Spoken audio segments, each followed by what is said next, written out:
it was awful. It was so hard to do as a small group. So I wish you were here 15 years ago, 10 years ago, where you could have helped us. Isn't she awesome? Yes. All the presentations, very eye-opening. So I joined Memorial Care 5 years ago, and we're a fairly large group, and I just met Cindy Giambroni, who I just found out is Angelo's wife, and she was hired to head up our department for these particular issues, and I guess controlling blood pressure is one of our bold goals for 2019. And I was just asked, literally in the hallway 5 minutes ago, hey, can you head up a pilot on this for our group? And I'm like, okay. So I guess I should not have said yes when I was asked to come here, but anyway. So my feeling about the whole presentation is that, again, obviously these are very, very critically important issues that need to be addressed, not just in our state, but nationwide. And so I think all the things that all these programs are involved would be great. Now, every presentation, I also have the one question in my head was, well, how can I really sense how we can actualize this to the medical level and then to the PCP office level? I have to admit, I don't recall receiving any kind of mailing from HealthNet regarding this whole project. The simplified bundle. Right. Perhaps it did show up, and I'll be honest, in the chain of priority of things that I look at, from patient charts to messages, things that come in the mail.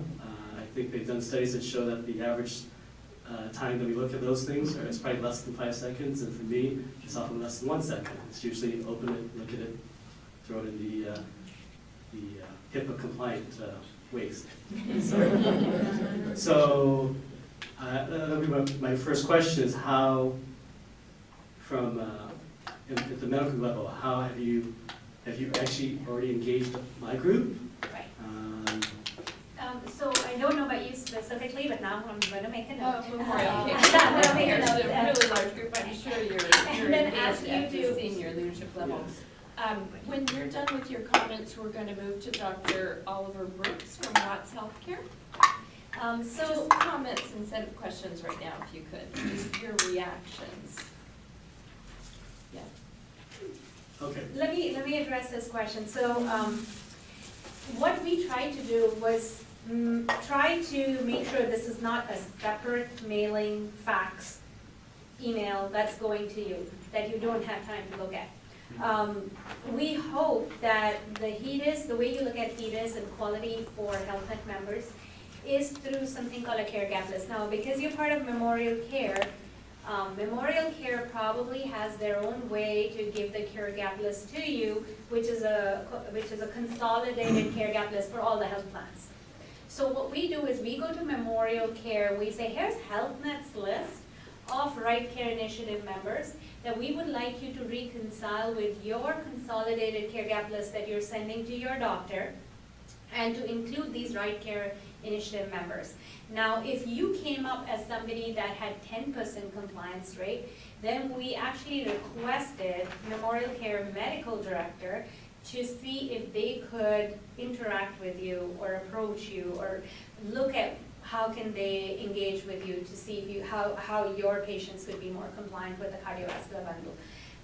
Memorial Care, if I'm not mistaken, was one of the higher compliant groups. So they might have taken and seen the list and said, this is pretty good, or incorporated it in your care gap. So as much as possible, we try not to be that one-off plan, one-off list, because you don't have time. And at the PCP level, you actually don't have time to look at separate lists. But I'm going to follow up on that for you specifically. Well, I know that for Memorial Care, very active in terms of practice transformation, best practice. So these are all things that are being done, behind the scenes. So I think that's probably where it's coming out, and not as individual mailing from HealthNet. The back-end work that happens with Memorial Care is also reconciling your pharmacy data. We have a separate file that goes for the docs. The pharmacy data has to integrate with your patient's data, just make sure it's accurate, and it says the right medication recommendations for your members are showing up in that list. But that's all the work that happens at the back end with the health plan and the PPG. Okay, my last comment would be that obviously our primary goal is to take care of our patients, to maximize their health. But we're also human beings and we want to know if there's any kind of incentivization for us as well. So how does that work in terms of, you talk about meeting these goals, I know there's incentives based on that, but is there anything directly where you work with the medical groups on that regard? There are incentives depending on which line of business. For Medi-Cal, we have the most number of incentives. So if we have $50, say, for the member coming into your office for a measure, which is one of the 6, we request you to get to all 6. So this is called multi-gap member approach. So if we are calling a member of if Memorial Care is calling a member and sees there's a gap in statin for cardiovascular, that member comes in, we hope you're going to get to all the care gaps that are showing up for Mr. Smith, but 6 open care gaps. We hope that he's come in for the $50 where you're going to take care of all the 6. That's how you get that incentive. So Dr. Oliver Brooks is also joining us for the first time, and he's coming from Watts. Yeah, thank you. Healthcare. Thank you, Right. Dr. Keith Emmons, for bringing Dr. Brooks with you. Thank you. I'm Medical Director at Watts Healthcare Corporation. So there was a thread that went through all 3 presentations, and so I put yours in as part of the data. In fact, even before that, evidence-based care, so that was imperative. Then having the data, and then I was thinking of what Memorial Care was saying, how do you integrate it? So there are a lot of moving parts. In terms of you, Hattie, I mean, for us, if healthcare calls our patients, and they say, I don't know who that was, and I think I'm taking care of myself, am I really on that medicine? I'm fine with that. Because then they might call me and say, they called me about my diabetes care. I said, well, you know, actually, you are not on aspirin. So it might trigger something along the lines of healthcare versus a call from someone who wants to clean your carpets. So I really do appreciate that. So how do I integrate? I don't have that large system where I have pharmacists and nutritionists and others that are readily available. So I would have to say I have 2 nutritionists, no pharmacists, and a lot of MAs. So how do I get those roles done where you're contacting the patients, these diabetes coaches? So how I integrate that. But hearing all this has helped me get my brain moving in terms of all that. And then lastly, I'll just say follow-up. How do I, as I asked, I think it was Dr. Flinn, how do you sustain it? So you get all these good ideas, and you go in and you make these changes, you come back 6 months later and it all fell off. So I keep thinking about how am I going to keep sustaining it. He integrated it into their incentives and the corporate level. So that's my take from all of this. That it is doable, but you really have to have a plan, and it has to be your plan. It's Kaiser, HealthNet, this one, Blue Cross Blue Shield of California. I have to integrate into my one Watts Healthcare Corporation. Well, that would be a really interesting project, frankly, is to say, instead of spending resources calling the patients of large integrated medical groups, which tend to have higher numbers, focus on those practices that have higher needs. So you can call Dr. Brooks maybe and say, can we help you with some pharmacist support over the phone? Right, so Dr. Brooks, we get to both, right? We get to the larger groups, we get to the PCPs who clearly need more support. So when that PR rep or practice transformation coach brings this list to you, you would tell them, hey, I understand this, I just don't have the resources to call. That PR rep gets that list back to us and says, Jean, this is the list. Can I send this to our coaches to go? So we have, honestly, we do have lists for the coaches anyways. Your list was always with the coach, but it gets prioritized because you are motivated, you're on it, and then those members are going to be expecting the call because you're going to tell the members that somebody's going to be calling you, and they should be receptive to that unknown number that's coming through. So that's how we're integrating. The PR reps for our region work very closely with the regional team. That is why the regional team owns their targets for that region. So LA, we have 2 regional medical directors who own the targets of all the membership. This is both with the groups and not with the groups. Your second question on sustaining is, my goal and vision is to get the member to understand why they need to do what they need to do. There's no amount of Jean being there today and Jean not being there will make a difference unless the member themselves is convinced why they need to be on it. Hence, the more investment of the resources in the diabetic educators, counselors who are talking to them about, you really can't be 200 kilos and expect medications to do their job, right? Let's go walk, let's go start walking. Like I said, the coach was making me walk under my office, right? She said, just go down 10 minutes and just walk. Just start with minimal activity, start with moderate exercise, regimen, keep a routine. That's what's gonna sustain, right? And you're talking parents who are gonna do this, the kids are gonna watch them, they're gonna do the same. You're talking about people who bring groceries to their home, they bring healthy groceries, the kids are benefiting from it. So this is the sustaining part from the population health perspective. Social disparities of health has a big role in playing it. So the coaches who are now going to talk to the Korean and Chinese and Asian population I was talking about are going to understand the cultural aspect of it. So how do we integrate these kind of activities in their cultural setting, in their resource setting? And the last one, sustaining it in an organization like HealthNet is just because it shows up in the money and the savings. That's what organizations want. They're a public listed company. I saved them $10 million. I've gotten 40 now as a budget. So it sustains, it has a life of its own. So I just have to say that this is an unusual meeting when people want to stay this long. And That's what happens. you are really good at what you do, and people want to work with you. And what our greatest goal here is that we catalyze projects among the people who come. They get to know each other. This is not the same as a webinar. This is, Dr. Brooks gets to know Dr. Shahdadpuri. They figure out, oh, he needs support from, maybe it's two-way video pharmacy support to titrate medications.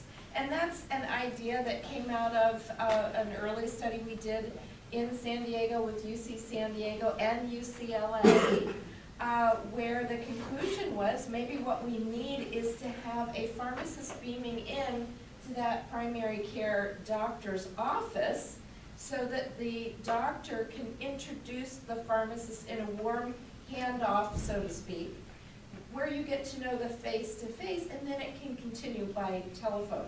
So I just got the warning from Rand that we have to be out of this room in 12 minutes. So I will say Dr. Keith Emmons, one of our most wonderful leaders, and a heart transplant, a grateful patient, has something important to say as we wrap this meeting. And we'll see you back here on February 21. I'm going to let Keith wrap the meeting. Well, I'll try and wrap it, but I did have one question, 2 questions actually for you. Before wrapping, I'll ask you, when I was medical director at a health plan, one of the problems we had, you mentioned very early in your presentation, and that is obtaining data from those providers that are capitated. So it was a quick question on how do you ensure that you're getting all the data on those patients? Because without that in your numerator, it really can throw off your data. And then the second thing is, and something I've noticed throughout all the presentations that no one really talked about was, although you mentioned it briefly, was it takes a village. I'll put it under the heading, it takes a village. So what you need is to have patients come in and be a part of that team to also show a patient who is at the beginning what they could look like at the end, and how they can relate to those who look like them and sound like them and speak their language. So the first question, Keith, you've come from a health plan background, so you realize you can never get the doctors to code and document appropriately, no matter what you throw at them. So what we've done is invested in resources that get into their system. This is from getting paper charts from their office. So we're chasing 280,000 paper charts now that actually give information to our HEDIS and coding department. We have something called I2I that gets in the back of the EMRs for FQHCs to extract that. And we're gonna invest this year into something called Health Exchange, HIE. There are 4 of them in California that we're investing in that are gonna pull and extract the back end. That's the way we're gonna get the big data or the data.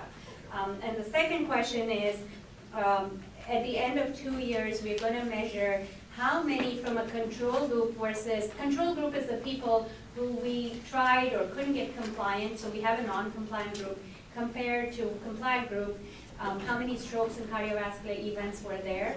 And that's the data that hopefully will either get published or publicized to say that between the compliant, the control, and non-compliant, how many of them, 1 in 5 didn't get a heart attack versus 1 in 10 didn't get a heart attack. And I feel like if Hattie does a good job of getting that information out there in the public, that's what people are gonna read, that a father or son didn't get a heart attack. And so this is important to us. We don't want You know Patty what's- to get a heart attack. So one of the most wonderful things about the Right Care Initiative is over the years, we do get to know each other, and we work on a lot of projects together, even internationally now. So if you want to keep talking in the foyer, that would be fine, but we've got to unfortunately wrap this meeting. Keith Evans, you've got the last word. Just the last word, thank you everyone for coming.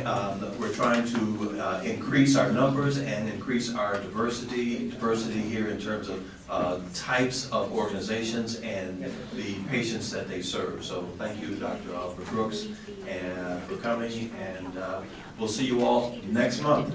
Yes, you've got 7 minutes now to get out of the building. UK would have a different dynamic. Thank you, everyone. See you on February 21st. And please do your evaluations and continue evaluation. You're so good. You're so fabulous. You know, one thing about having me at the end, because nobody else is gonna have. We're just gonna have you come back. You know what I think we need?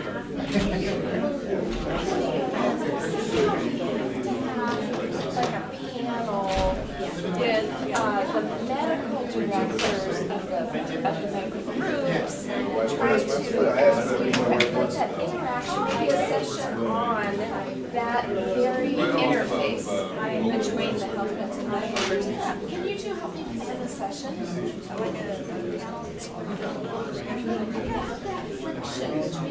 Well, yeah. Carol is in charge of getting rid of COVID, even if it's like us. We got Medicare, we have it. So I'm not trying to cut you off, I just literally was told we have to be out of the room. Thank you. Can I have this copy, or do you want to have it? Oh, I was gonna throw it.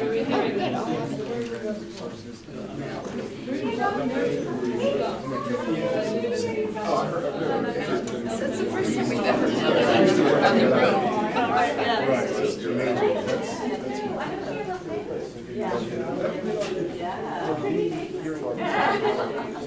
Exactly, that's what I was healing out of all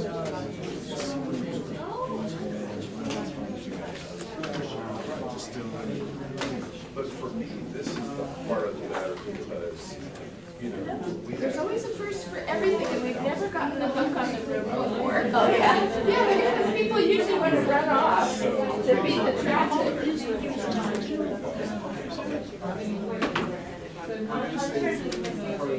strokes, that works. So I really,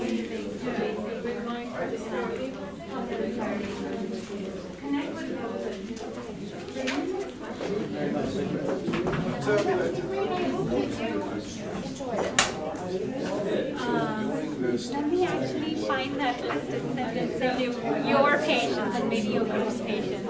it's how Okay, lifestyle so this is my card. Do you have a card? Right, all that is well and good, but Thank you very much.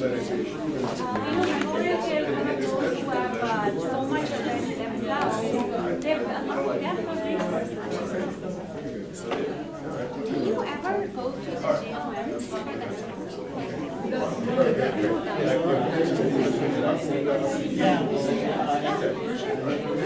Do you interact with anyone from that? So Margie, what do you think was the one that invited you to participate? director of the whole group. Yeah, Mark, but then the